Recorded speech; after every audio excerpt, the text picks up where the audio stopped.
Hi, my name's Pete Rainford and you're watching Rainford's Brew Lab.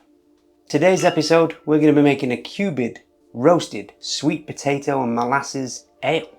This is the third episode in our Christopher Columbus series where we're tracing his steps across the Atlantic. So his first port of call was the Canaries, then he went to San Salvador, and then he landed in Cuba, which he thought was Asia, and he sent his crew inland to try and find the calm. He wasn't in Asia. Anyway, for this recipe we're going to need 600 grams of sweet potatoes, 180 grams of dark molasses or black treacle, 150 grams of just ordinary white granulated sugar. We're going to need half a teaspoon of bread yeast, baker's yeast, and around a couple of litres, around 2 litres of water. Now it's quite an extensive process we've got to make this ale. First off, we've got to get, I've got a kilo here, so there's 5 potatoes there. I'm going to use just 3, so I want 600 grams. They need to be roasted for 45 minutes. Now, I've got a new induction hob in here in the brew lab. I don't have an oven and I don't really intend on ever getting one. So I've got to go in the house to cook these up. So I will see you in 3/4 of an hour, which for you will be, and we're back. 3 lovely, can you see those? You certainly see them up there. Lovely sweet potatoes roasted, and I've let these cool so that I can handle them okay. And now we're going to get them off that tray. Oh my God, smell those. I'm on this chopping board. They're all sticky and gooey where they've oozed. Caramelized. That's lovely. That's great. So we're just going to chop these up roughly with the skins on. I washed the skins. God, they smell great. It's becoming more of a cooking show than a brewing show, this is at this rate. I always seem to be chopping something up, cooking it. Don't mind when the result is worth it though. I'm going to throw all these in this pot. I'm going to pour in 1 litre of cold water. I've got pre-measured here. Now we need to boil this and bring it to a simmer for 20 minutes to extract the lovely caramelised sugar and that lovely colour that we're going to get from these for our ale. Induction hob time.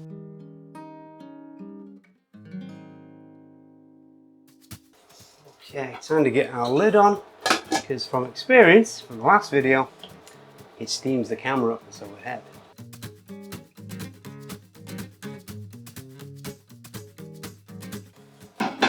As these start to boil, guys, you just need to stir them up just to break them up, that's all. It looks like they're breaking up fairly easy anyway. It's going to be a lovely colour, this amber ale. I just called it an amber ale. It's going to be a lovely colour, this ale. Okay guys, this has got 13 minutes left. Just going to add 250 millilitres more water. Now I'm going to add our sugar and our black treacle. So that's 150 grams of white sugar. And 180 grams black treacle, which is gonna take some getting out. Anyway, here we go. I'll have to throw some water in here and loosen it up. Treacle. Don't forget you can use molasses as well to be more true to this recipe. Okay, let's get some water in there. Lid on and try and thin that down, mix it up a bit. Oh, look at that. Did we get it all? Still a little bit in there. Get a tiny bit more water. Okay. Lid back on. We'll crank up the temp again.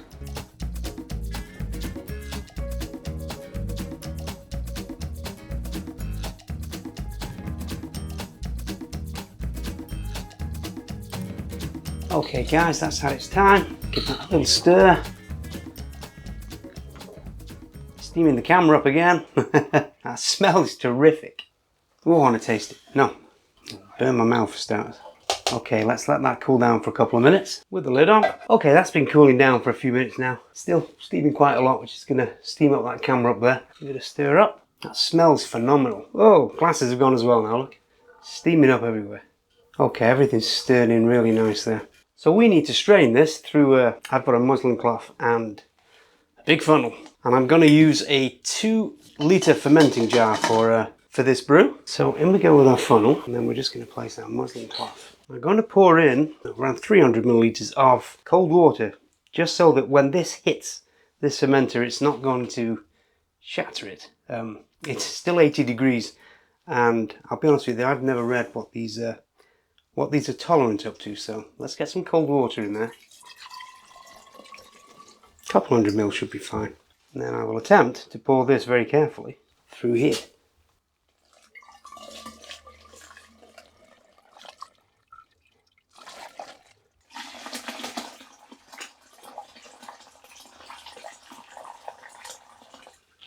And we're spilling a bit. Get our last bit in there. That really is perfect for a level. Look at that. Practically smack on 2 litres there. Just let that drip out of there for a while. Okay, that's fine. Okay, that's currently at 58 degrees, which is too hot for our yeast. So, I'm going to put the lid on with an airlock just for a while until it cools down. So I'm literally just going to put it to one side and let it cool for probably half hour or more. Maybe more. We need to get that down to around 25 degrees. And then we can pitch our yeast. So, see you soon. Okay, that's down to a temperature now. We're at 25 degrees. So now I can pitch our half a teaspoon of bread yeast. Before we do that, we'll take a reading, because I've remembered, just to see what sort of strength of alcohol we're going to end up with. Oh, that smells so good. Okay.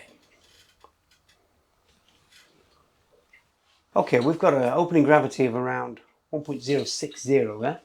That should give us a quite a strong ale, around 7% there and about. So yeah, that should give us quite a strong ale. And that's fine, we like strong ales. Okay, so back in with that. Okay, let's pitch this yeast, eh? Just half a teaspoon, guys. These are quarters. 1 and 2. Perfect. Give that a little swirl. And now we'll put our lid and airlock on and keep it at the back of the brew lab for at least a week, probably 10 days, between 18 and 22 degrees Celsius. That's the ideal temperature for this to ferment at. And this is a perfect time to mention today's sponsor. If you love history, travel, or just want something genuinely stunning for your walls, you're going to love this. This is the Great Explorers Maps collection by 55 Maps. They've taken the world-altering voyages of Magellan, Vespucci and Columbus and turned them into high-resolution modern wall art. You can physically track the exact routes and historical context of the journeys that defined the Age of Discovery, including Columbus's push across the Atlantic. The collection also includes beautifully restored historical maps, rare cartography and pieces from the bizarre era when California was drawn as a separate island. They come in these 3 styles: 3D, vintage and modern, available as digital downloads or printed and shipped directly to you. It's live on Kickstarter right now. Hit the link in the description to check out the collection and get an exclusive 20% discount today. Now let's get back to the brew. Afternoon, we've got our Cuban sweet potato ale in our little 3 mini-series, Christopher Columbus Voyage 1492. I'm enjoying this, can you tell? Let's get a sniff of this. Wow, smells like a brown ale. It really does. Okay, they knew how to make brown ale back then. Excellent. We brewed this on the 5th, which is only 5 days ago. Let's get a gravity reading and see if we're done. There's no activity on the airlock, hence why I've removed it, so let's see if we're done. I have had it quite warm in here for various other brews, so maybe the case that it just fermented very quickly because it's nice and warm. 1.004. Okay, that gives us around a 7.4% ale. So quite a strong ale. I can't wait to taste that. I think that's going to be interesting. With it being an ale, shall we put it in proper ale bottles? Yeah, let's get it in some ale bottles. We'll call it an ale, it's going in ale bottles. So we can leave that there. Should be more than enough. Ah! Try again. Get out of the way. Really does smell like a brown ale. So much like a brown ale.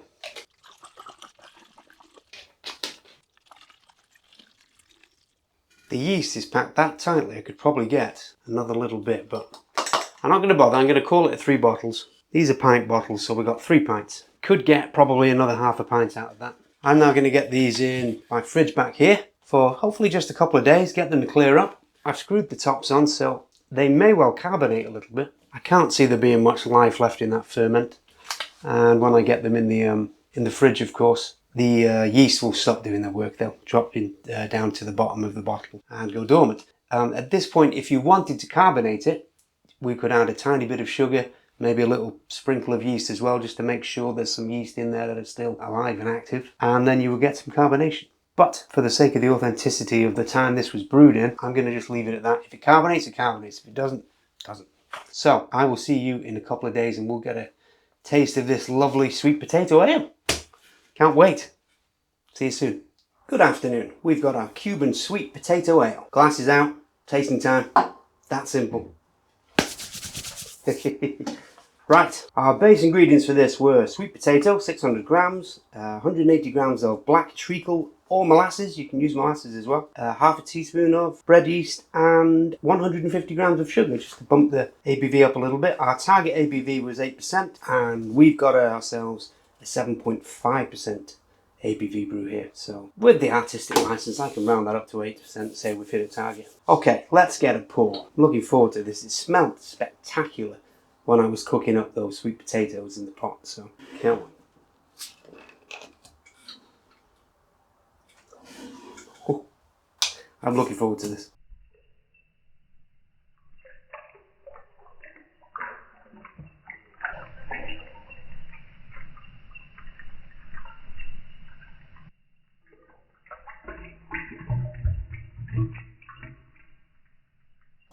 Okay, well, straight off the bat, I thought this was going to look like a dark stout. Now, okay, it's still pretty dark, but it's more brown ale than stout. And it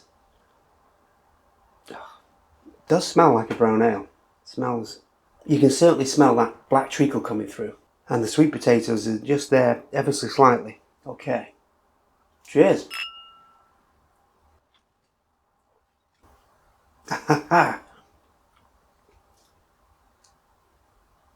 Oh, that's dangerous. That's dangerous. That's not 7.5%.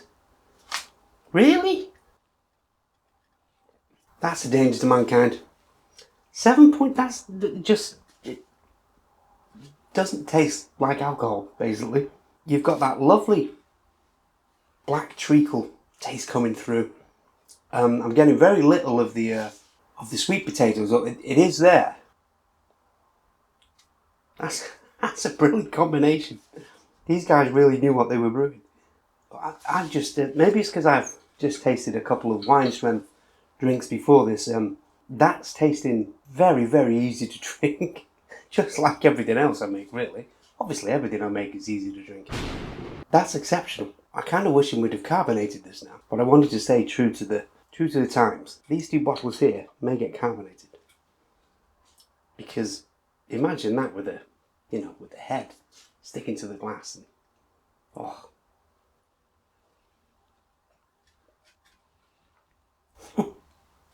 Now, I've been to the Caribbean and I've drank ales there and cocktails and wines and you name it. If I wanted to picture an ale, an authentic ale made there, your home of all things sweet, of sugar and, every fruit imaginable. That's how I would dream about an ale from the Caribbean. That's exactly how it should be. A lovely, it's not overly sweet, but there is sweetness there. That lovely treacle, smell and taste is just divine. It really is. A little bit more. Oh, I'm tempted to pour some more off, but I've got a busy day ahead of me and I need a clear head. That is very, very good. Okay, stop looking at that. To sum up, it's almost like an alcopop. I hate to say it, because it's got that lovely sweetness there and that lovely black treacly smell and taste. It's almost like something you drink when you were very young, and because of that, it puts an instant smile on my face. Instant smile. Could I walk into a bar and drink several pints of it? Probably not. As easy as it is to drink, I think it's one of those. If you put a pint in front of me, I would love it, but maybe the second pint would be start to get a little bit sweet, so to speak, and I would start to enjoy it less. But my God, it's so easy to drink. Absolute pleasure, an absolute pleasure. I'm really enjoying this series so far. We are visiting the ports of call of Christopher Columbus along his famous 1492 voyage. And this is Cuba. This is perfect as well. Absolute perfect. So thank you very much to 55 Maps for sponsoring this video. So please go and buy some of their maps. They are a great piece of decor for your home, office, wherever. They really are spectacular. And all that leaves me to say is thanks for watching. Please like and subscribe. Cheers.